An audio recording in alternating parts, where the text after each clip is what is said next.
Bismillahirrahmanirrahim. Assalamualaikum warahmatullahi wabarakatuh. Waalaikumsalam warahmatullahi wabarakatuh. Yang terhormat Bapak Kepala Sekolah SDN Pulung 2, Bapak Darsono, dan Bapak Ibu SDN Pulung 2 yang saya banggakan. Izinkan saya di sini untuk mempresentasikan berbagi budaya positif. Pembukaan. Saya mengucapkan Assalamualaikum warahmatullahi wabarakatuh. Salam dan bahagia. Pertama-tama marilah kita panjatkan sholawat serta salam kepada junjungan kita Nabi Muhammad Sallallahu Alaihi Wasallam yang membawa kita semua dari zaman kegelapan ke zaman terang benderang. Semoga kita semua mendapatkan syafaatnya di hari akhir nanti. Yang terhormat Bapak Kepala Sekolah, Bapak Darsono, dan Bapak Ibu Guru SDN Pulung 2 yang saya banggakan. Izinkan saya untuk sharing dan berbagi untuk budaya positif di sekolah sebagai pemenuhan tugas saya, yaitu dalam mengikuti program pendidikan guru penggerak. Perkenalkan, saya Endah Budiani dari SDN Pulung 2, calon guru penggerak Angkatan 7 Kabupaten Magetan, Provinsi Jawa Timur. Budaya positif. Apa yang dimaksud budaya positif? Budaya positif di sekolah ialah nilai-nilai keyakinan dan kebiasaan-kebiasaan di sekolah yang berpihak pada murid, agar murid dapat berkembang menjadi pribadi yang kritis, penuh hormat dan bertanggung jawab. Di dalam budaya positif, kita membahas apa? 1. Perubahan paradigma. Paradigma apa? Paradigma dari paradigma stimulus respon menjadi kontrol.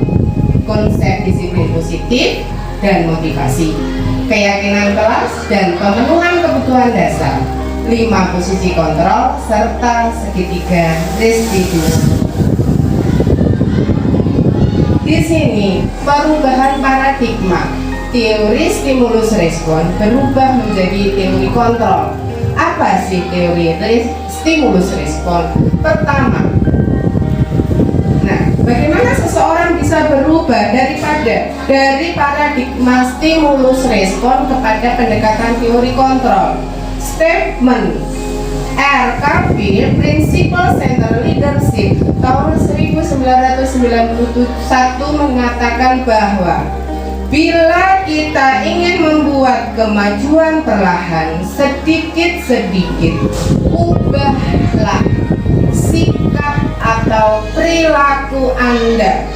Namun, bila kita ingin memperbaiki cara-cara utama kita, maka kita perlu mengubah kerangka acuan kita. Ubahlah bagaimana Anda melihat dunia, bagaimana Anda berpikir tentang manusia. Ubahlah paradigma Anda, skema pemahaman dan penjelasan aspek-aspek tertentu tentang realitas. Nah, di sini realitas dari teori stimulus respon. Pertama, realitasnya apa? Kebutuhan kita sama, dan kita harus merubah menjadi teori kontrol yang menyatakan bahwa realitas kebutuhan kita berbeda. Yang kedua, semua orang melihat hal yang sama, tapi sekarang harus panjenengan rubah semua. Setiap orang memiliki gambaran berbeda. Jadi perbedaan itu hal yang sangat umum di dalam teori kontrol. Yang ketiga, kita mencoba mengubah orang agar berpandangan sama dengan kita. Itu dulu. Sekarang cobalah panjenengan mengevaluasi diri. Kita berusaha memahami pandangan orang lain tentang dunia. Yang berikutnya, perilaku buruk dilihat sebagai suatu kesalahan. Tapi untuk teori kontrol, semua perilaku memiliki tujuan. Jadi dalam teori kontrol mempunyai positive thinking. Yang kelima, orang lain bisa mengontrol saya. Tapi kalau jenengan harus merubah, hanya Anda yang bisa mengontrol diri Anda sendiri. Berikutnya, saya bisa mengontrol orang lain. Nah, sebaliknya di sini.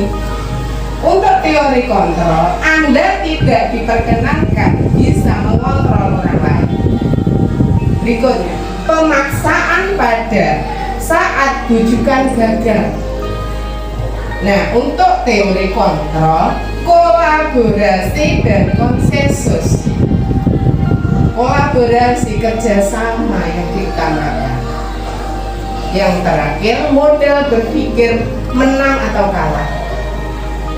Jadi untuk teori kontrol, model berpikir menang dan menang, karena kita acuannya pada diri kita sendiri, bukan orang lain. Yang tahu siapa kita, diri kita sendiri. Berikutnya, konsep disiplin positif. Tujuan dari disiplin positif itu apa?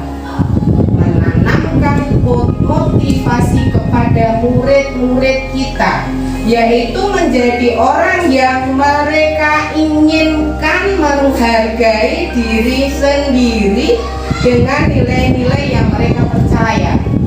Ketika murid-murid kita memiliki motivasi tersebut, mereka telah memiliki motivasi intrinsik.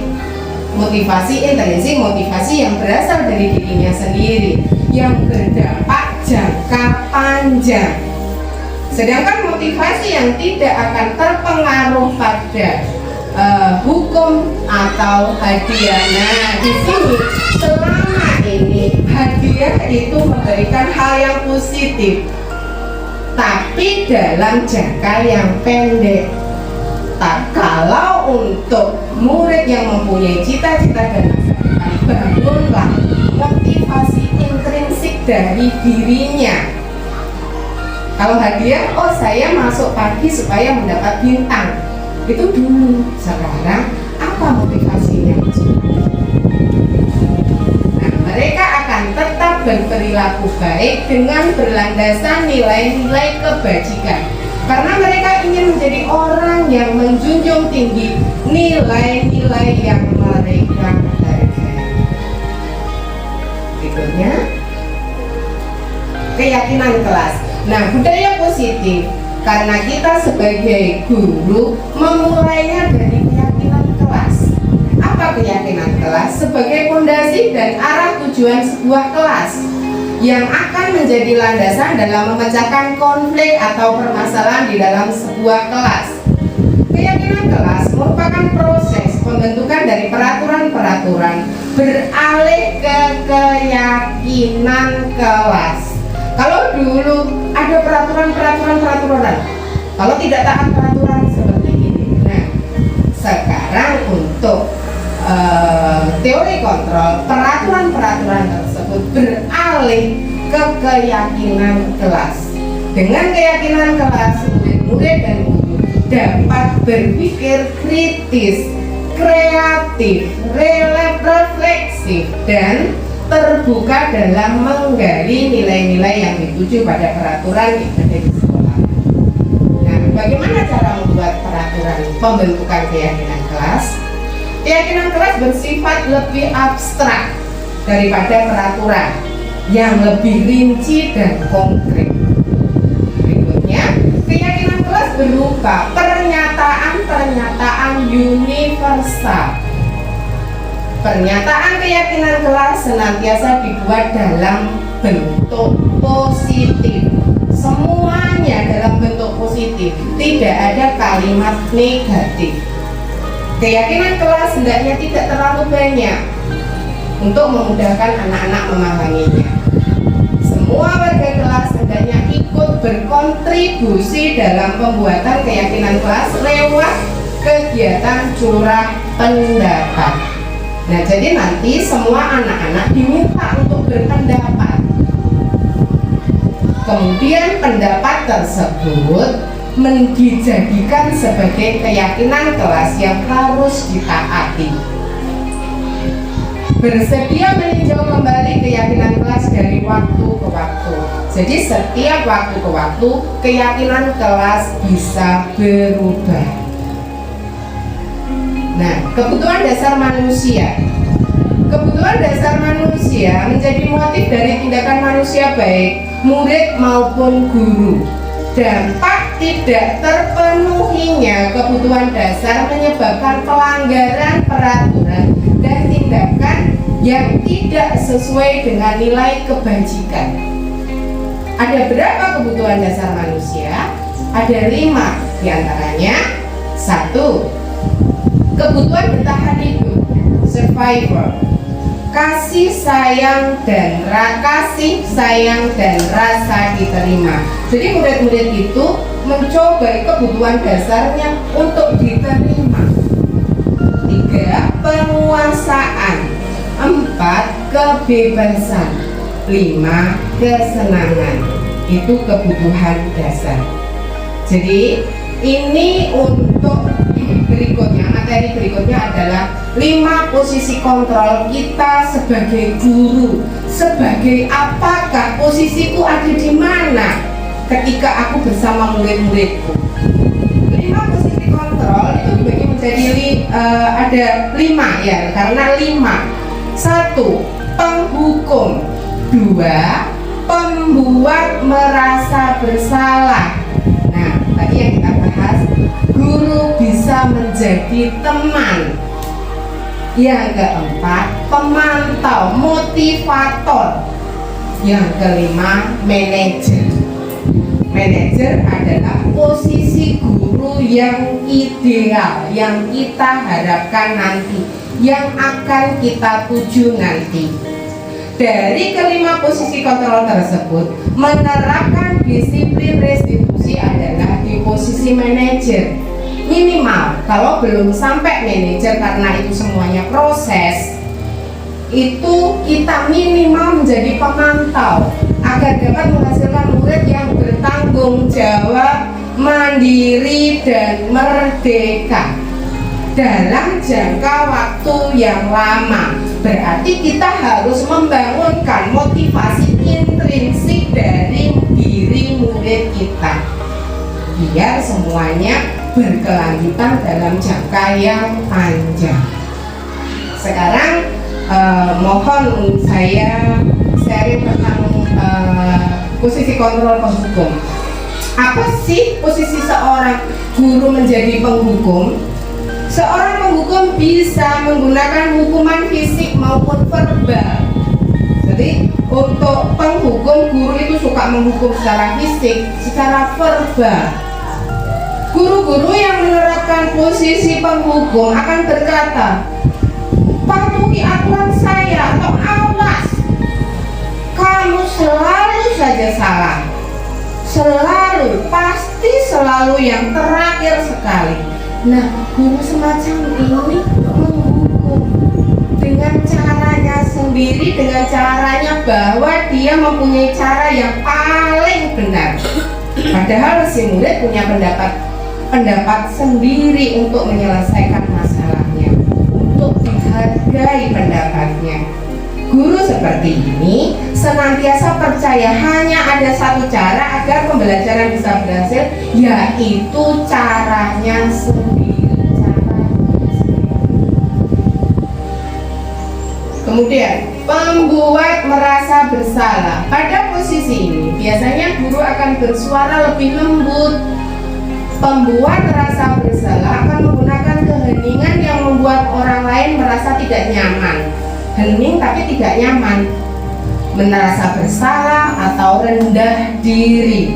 Kata-kata yang keluar dengan lembut akan seperti, ibu sangat kecewa sekali dengan kamu. Berapa kali bapak harus memberitahu kamu ya? Gimana coba kalau orang tua kamu tahu kamu berbuat begini? Nah, itu sebenarnya posisi ini juga tidak sesuai, karena murid akan merasa rendah diri, merasa bersalah.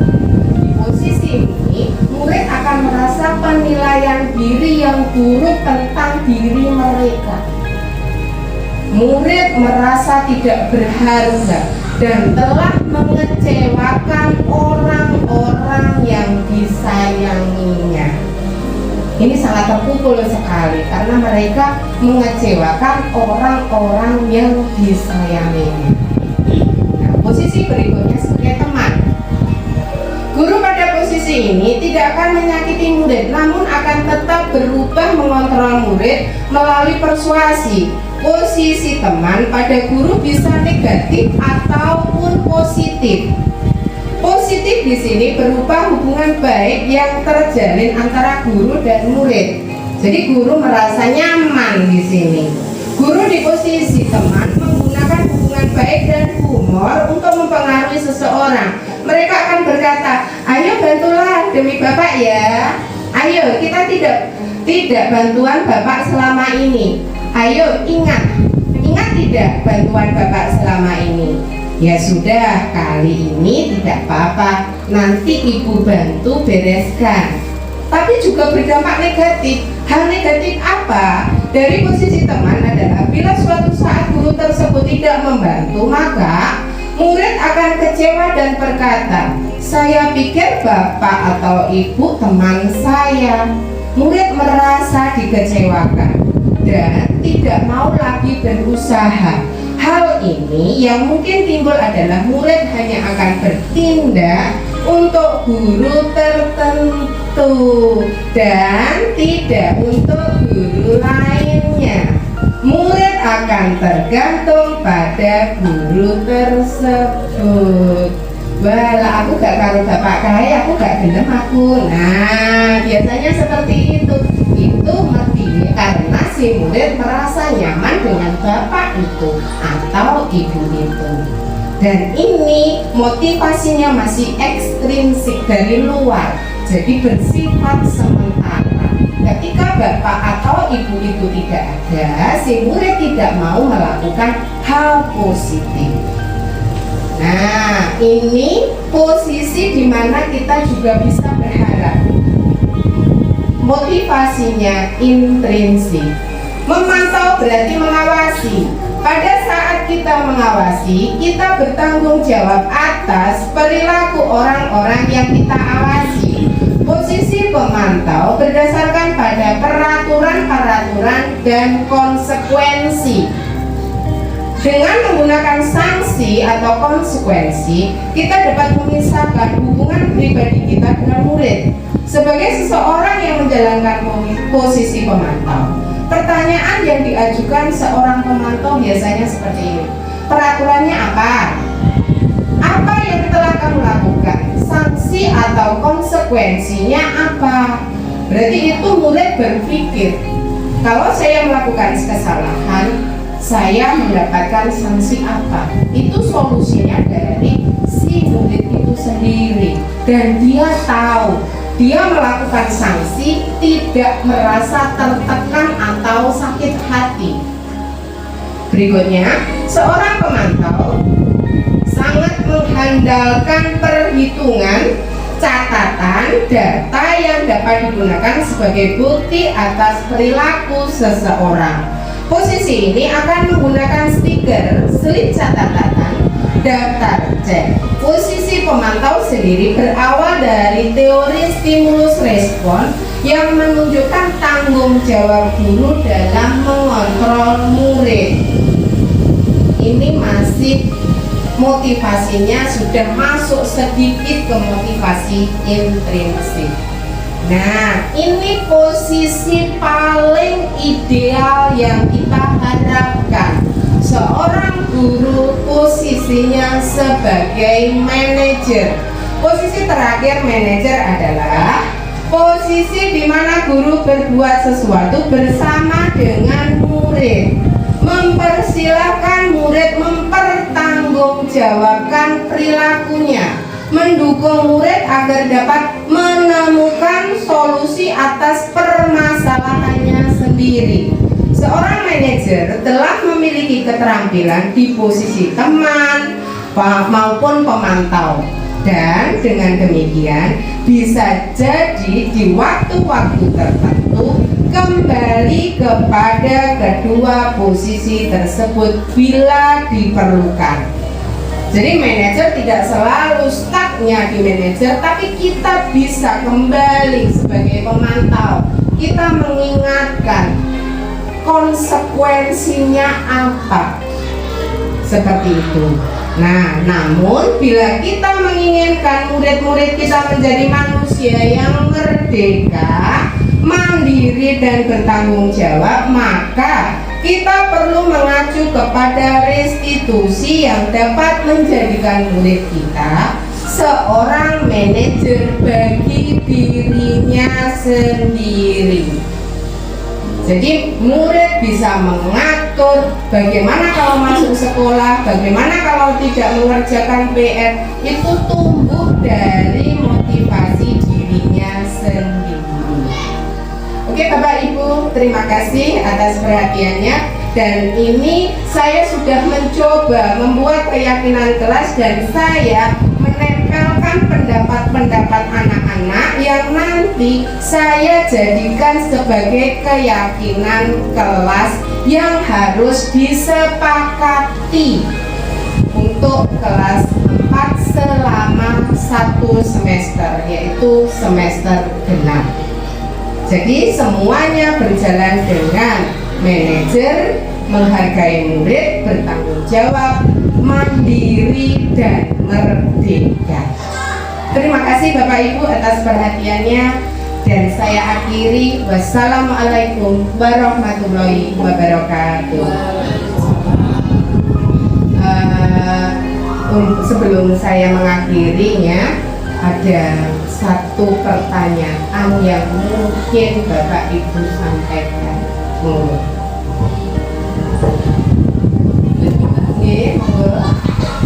Makasih atas waktunya Bunda. Sebelumnya saya terima kasih atas presentasi Bunda tentang keyakinan kelas. Pertanyaannya simpel saja, apakah di kelas rendah seperti saya juga mengajar di kelas 1 itu budaya maksud atau keyakinan kelas seperti kalau kita itu sehari-hari anak-anak itu kita sudah menjadi sebagai teman, padahal di situ dituntut kita sebagai manajer ya. Dan itu apakah bisa kita di kelas rendah seperti itu? Kayaknya anak-anak itu menganggap itu sebagai teman. Itu saja, terima kasih. Assalamualaikum warahmatullahi wabarakatuh.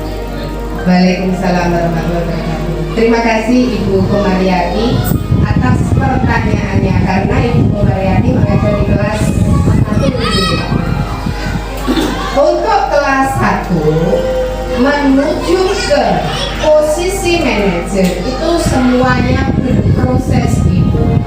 Jadi anak-anak tidak langsung dipaksakan atau kita juga memaksakan diri, itu tidak.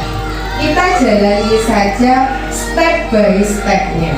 Karena apa? Di posisi manajer itu sudah mencakup ke-4 posisi tersebut. Ibu bisa juga berpindah posisi. Posisi teman boleh, tapi teman itu hanya motivasinya Ibu.